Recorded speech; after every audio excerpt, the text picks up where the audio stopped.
വിധങ്ങൾ പറയുകയാ, നാളെ പടച്ച റബ്ബിന്റെ പരലോകത്ത് കടന്നു വരുമ്പോൾ അള്ളാഹു പരിഗണിക്കാത്ത, അള്ളാഹു കരുണ കാണിക്കാത്ത, അള്ളാഹു സംസാരിക്കാത്ത വൃത്തികെട്ട ഒരു വിഭാഗമുണ്ട്. അവരാരെന്നറിയോ?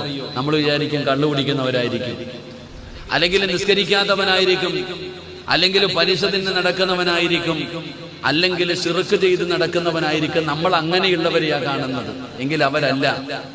അവര് മാത്രമല്ല, നബിതങ്ങൾ പറയുന്നു, ഭാര്യയും മക്കളും തെറ്റ് ചെയ്യുന്നത് കണ്ടിട്ട് നിനക്കറിയാം അത് തെറ്റാണെന്ന്, നിനക്കറിയാം അത് പാപമാണെന്ന്, ഇത് പാപമാണ് എന്ന് നിനക്ക് നല്ലതുപോലെ അറിയാം.